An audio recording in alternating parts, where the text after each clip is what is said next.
साथियों नमस्कार। वर्तमान में ज्वाइनिंग के संबंध में बहुत सारी समस्याएं आपके सामने आ रही हैं। सबसे पहले तो विगत सत्र में कार्यरत जो अतिथि शिक्षक तकनीकी कारण से जिनकी ज्वाइनिंग नहीं हो पाई थी, आप सभी कल तक अनिवार्य रूप से हमको जानकारी भेजें, क्योंकि ऐसे लोगों की ज्वाइनिंग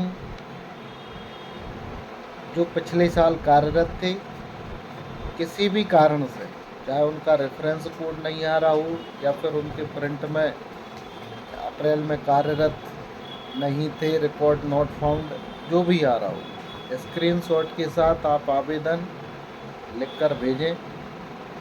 आप लोगों को यथावत करवाने की गारंटी हमारी है। बहुत सारे लोग लैब वाले परेशान हैं। आप लोगों की ज्वाइनिंग अभी तक नहीं हुई।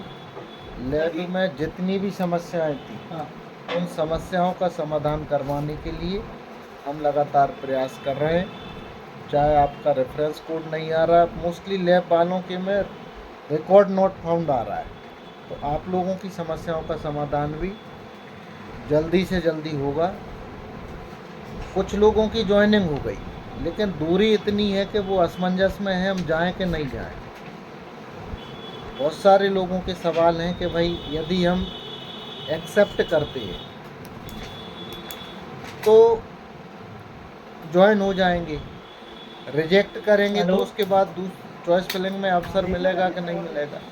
यदि आप रिजेक्ट करवा लेंगे तो आपको दूसरी चॉइस फिलिंग करने का आपको अवसर मिल जाएगा।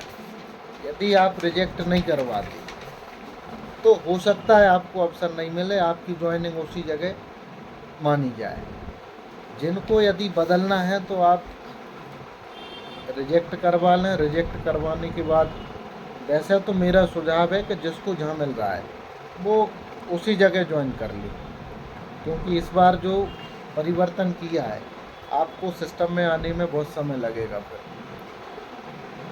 10 अंक के लिए लगातार DPI वल्लभ भवन में ही गाड़ी घूम रही है। कई बार अधिकारी कह देते हैं कि वल्लभ भवन वालों ने रोक रखा है, वल्लभ भवन वाले कहते हैं DPI वालों ने रोक रखा है, तो ये असमंजस की स्थिति है। संगठन ने कभी भी आपके सामने कोई भी बात गलत तरीके से नहीं रखी। जो भी है वो सारी वास्तविकता के साथ हमने रखा है। इसमें अब ये है कि एक बार सभी संगठन के पदाधिकारी मिलकर मंत्री जी से बात करेंगे कि आपके समक्ष जो तय हुआ था, बैठक में भी तय हुआ था, अधिकारी भी तैयार हैं, मंत्री भी तैयार हैं, तो फिर 10 अंक स्कोर कार्ड में क्यों नहीं जुड़ पा रहे। अतिथि शिक्षकों का, खासकर अनुभवी अतिथि शिक्षकों का भला सिर्फ तभी होगा जब उनका स्कोर कार्ड में कम से कम 10 वर्ष का अनुभव उनका जोड़ा जाए। बहुत सारे साथी अभी अन्य संगठन के लोग भी लिख रहे हैं कि सेवा काल के हिसाब से 15 साल के हिसाब से 150 अंक मिलना चाहिए। भाई 150 अंक तो संभव नहीं है। हाँ, रिटायर्ड टीचर की जगह 100 अंक जरूर मिल सकते हैं, तो वो मिलेंगे। कुछ लोग संगठन के जो दूसरे पदाधिकारी वो असफलता का ठीकरा हमारे ऊपर फोड़ दें कि भाई हम जिम्मेदार।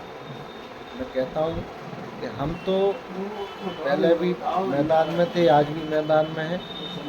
यदि कोई दोषी है तो वो अध्यक्ष हैं, वो पदाधिकारी हैं जो मौन धारण करके बैठे रहते हैं। कभी भी अतिथि शिक्षकों की समस्याओं से उनका कोई स्वीकार नहीं होता। मध्य प्रदेश में हमारे अलावा अन्य किसी वरिष्ठ पदाधिकारियों ने, अन्य किसी संगठन के लोगों ने आपकी समस्याओं का समाधान करवाया हो तो आप सब जानते हैं। वास्तविकता किसी से छुपी नहीं है।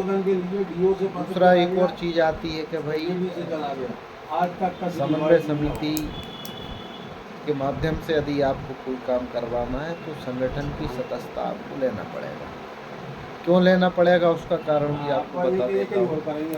आप कोई भी समस्या हमारे पास भेजते हैं, कोई 4 प्रिंट भेजता है, कोई 10 प्रिंट भेजता है। प्रिंट को निकालने में, लिखा पढ़ी करने में, आवेदन बनाने में, आवेदनों को घर से DPI तक, वल्लभ भवन तक, CM हाउस तक पहुँचाने में सब में पैसा लगता है। और हम और हमारे पदाधिकारी कोई भी घर से इतना सक्षम नहीं है कि हजारों प्रिंट प्रतिदिन निकालकर, सैकड़ों प्रिंट प्रतिदिन निकालकर अपने खर्चे से वहाँ पर कर सके। यदि किसी को तकलीफ है तो आप खुद जाके अपनी समस्या का समाधान करवाएं, हमें कोई आपत्ति नहीं। तो समन्वय समिति के माध्यम से यदि आप कोई समस्या का समाधान करवाएंगे तो संगठन की सदस्यता आपको लेना पड़ेगा। किसी पर दबाव नहीं है, किसी से कोई ज़बरदस्ती नहीं है। आप स्वेच्छा से फॉर्म भरेंगे, सदस्यता फॉर्म भरेंगे, सदस्यता शुल्क जमा करेंगे, संगठन आपके हित में काम करेगा। इसमें किसी को अच्छा लगे, बुरा लगे, उससे भी हमें कोई लेना देना नहीं। आप सभी दीपावली से पहले सरकार ने बजट उपलब्ध करवाया है, अपने अपने बिल समय से लगवा लें ताकि 1-2 दिन में सबका भुगतान हो जाए। सितंबर की डाली, अगस्त की डाली कि नहीं डाली?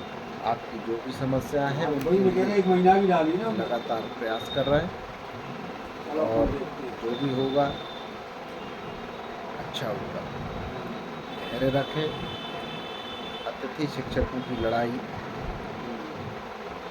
दमदारी से लड़ने के लिए जेल भरो आंदोलन की तैयारी में हमको नवंबर में करना है और हम उसको करेंगे भी।